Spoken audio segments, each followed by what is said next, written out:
The Berenstain Bears Don't Pollute Anymore by Stan and Jan Berenstain. When bear country's cubs learn pollution a fact, they help grown-ups to clean up their act. "Well, looky here," said Papa Bear as he opened the evening news. "Your friend Professor Actual Factuals got his picture in the paper." "Oh," said Brother, coming to see. "And there's a big story too," said Papa.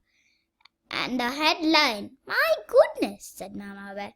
"What's it about?" "Leading scientists claims that bear country is in serious trouble," he said, reading the headline. "What sort of trouble?" asked Sister. Papa, who was reading the story to himself, didn't answer. "What sort of trouble?" said Mama, repeating Sister's question. "Oh, you know how professors are," he said. Factual, is making a big fuss about pollution." "Well, I know Professor Actual Factual how Professor Actual Factual is," said Mama, "and I think he's quite sensible." "I do." "So do I," said Sister.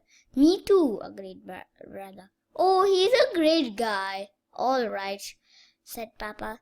"He's dug some terrific dinosaur bones, and he runs a great museum. But I happen to think he's gone a little overboard. This pollution thing, I'm much against pollution. As the next fellow, he continued, I don't think a couple of candy wrappers and drinking cups along the side of the road is the end of the world. Besides, bear country is in great shape. Come on, I'll show you." He opened the door and led the family out on the front stoop. "You see, bear country is not only in good shape, it's downright beautiful. The rolling hills, the forests, the lakes and streams, and just look at the sunset." "It's beautiful, all right," agreed Brother, "but our science book says that some of those colors are caused by chemicals and shouldn't be there." "Piffle," said Papa. "Aren't you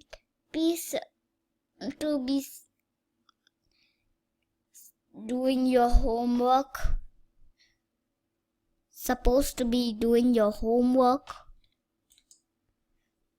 Sister, who had just about completed her homework, finished quickly, but Brother Bear was stuck.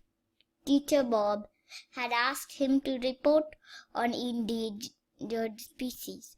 The book he had taken out of the school library weren't very helpful. Of course, the kind of shape bear country was in wasn't as simple as how Papa made it seem. How bear country looked depended on the point of view. It looked fine from bear country's front stoop. If you looked even better if you had a bird's eye view while flying above the earth. But if you had a squirrel's eye view, then you're finding fewer and fewer acorns because too many trees were cut down. Bear country didn't look so fine if you had a duck's eye view. You might think Professor was right about pollution. And if you had a fish eye view, you might think things were downright awful.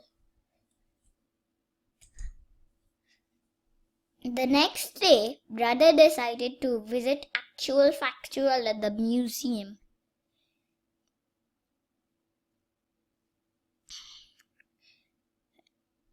For help with his endangered species report. Sister Bear went with him. Professor Actual Factual was usually cheerful and friendly and bubbling over with ideas and projects when the cubs visited, but this time he looked worried. And glum. He cheered up a bit when he saw them, but Brother told him the purpose of the visit: to get help on report endangered species. He said, "Something very surprising, I'll tell you, on endangered species. Do your report on us." "We don't understand," they said. "It's very simple," explained the professor. "We bears and all other creatures need certain things to survive: clean air to breathe, pure water to drink, and good soil to grow food. If we don't do something about pollution, we are going to become endangered species." "Come," he said, "you'll understand enough." He led them out to where the Actual Factual mobile was parked. A special van with all kinds of scientific gear. The professor took Brother and Sister on a bear country tour. They wouldn't soon forget that they went past Grizzly Gus's garage, where they saw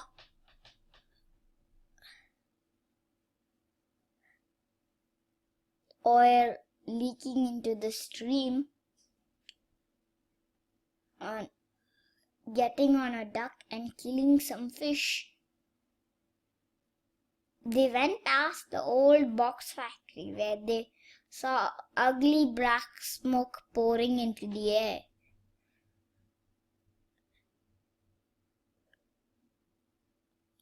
They scuba dived into Great Bear Lake, where they saw everything from soda cans